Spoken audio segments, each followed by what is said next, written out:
দেখেই কেমন জিহ্বায় পানি চলে আসছে, তাই না? এত ঝাল ছিল, মানে খেয়ে আমার একদম যা তা অবস্থা, কিন্তু তারপরও খেয়েছি। আসসালামু আলাইকুম এভরিওয়ান, আশা করছি সবাই অনেক ভালো আছেন। আমিও আলহামদুলিল্লাহ ভালো আছি। এই ভিডিওটা বেশ কিছুদিন আগের করা, তো তখন আমার ভীষণ জ্বর ছিল, অনেক অসুস্থ ছিলাম, মুখে কিছুই ভালো লাগছিল না।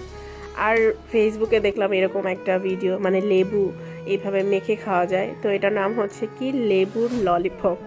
তো আমি আর দেরি না করে, যেহেতু আমি কিছুই খেতে পারছিলাম না, আর টক এমনিতেও আমার অনেক বেশি পছন্দের, আর জ্বরের মুখে তো কোনো কথাই নাই, কতটা অমৃত লাগে এটা যারা খায় তারা জানে।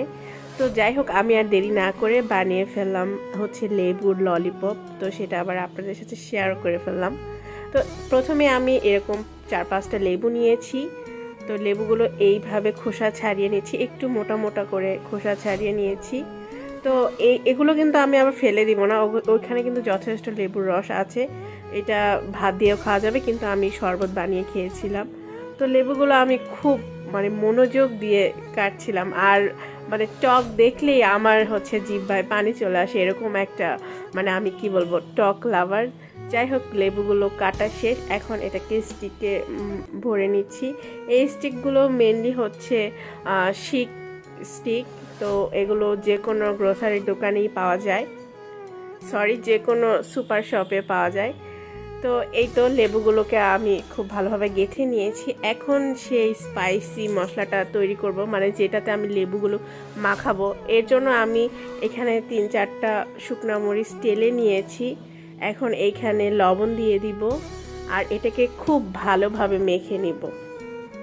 আপনারা কে কে এখন পর্যন্ত এই খাবারটি খাননি অবশ্যই কমেন্ট করে জানাবেন, আর যারা খেয়েছেন তারাও কমেন্ট করে জানাবেন।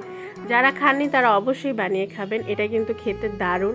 তবে হ্যাঁ, একটা ব্যাপার হচ্ছে, যাদের অ্যাসিডিটির প্রবলেম আছে তাদের না খাওয়াই ভালো, যেহেতু এখানে প্রচুর ঝাল, আর লেবু খেলে অনেকেরই অ্যাসিডিটি হয়ে যায়। তো আমি এইখানে কিন্তু লবণ আর মরিচটা মাখানোর পর পরিমাণ মতো চিনি দিয়েছি, মানে যে যেমন পছন্দ করে। আমি একটু কম মিষ্টি পছন্দ করি তাই কম দিয়েছি, আবার কিন্তু মরিচের গুঁড়াও দিয়েছি। এখন খুব ভালোভাবে মেখে নিয়ে লেবুগুলো সেই মশলার সাথে খুব ভালোভাবে মেখে নিচ্ছি। আর মানে এইটা দেখে আমি আর আমার মানে লোভ সামলাতেই পারিনি, যেটা আমি কখন খাবো কখন খাবো। তো একে একে প্রত্যেকটা লেবুতে আমি মশলাটুকু মাখিয়ে নিয়েছি। কেউ কিন্তু এর চেয়েও অনেক বেশি ঝাল খেতে পারেন, আমি ইদানিং ঝালটা একটু কম খাওয়ার ট্রাই করি। তবে এটাও কিন্তু কম ঝাল ছিল না, মানে আমার একদম চোখ মুখ নাক দিয়ে ধোঁয়া বের হচ্ছিল, এত বেশি ঝাল ছিল। তো আমি ভিডিও অন করার আগেই একটা খেয়ে ফেলেছি, মানে ভুলে ভিডিও অন না করে খেয়ে ফেলেছি। এটার টেস্ট সত্যি বলতে অনেক বেশি মজা, মানে যারা আমার মতন টক আর ঝাল খেতে পছন্দ করে তাদের জন্য এটা সত্যি অনেক মজা লাগবে। আর অনেকে হয়তো ভাবতে পারেন যে এটা তিতা কিনা, না, এটা তিতা লাগেনি। খোসাটা যদি খুব ভালোভাবে ছড়ানো যায় তবে এটা তিতা লাগবে না। আর যেহেতু আমার মুখে জ্বর ছিল, মুখে অন্য কোনো খাবারই ভালো লাগছিল না, তো আমার মুখে মনে হয় একটু বেশি ভালো লেগেছে। তো এই তো ভিডিওটা, আমার মুখের অবস্থা দেখতেই পাচ্ছেন কি পরিমাণ ঝাল।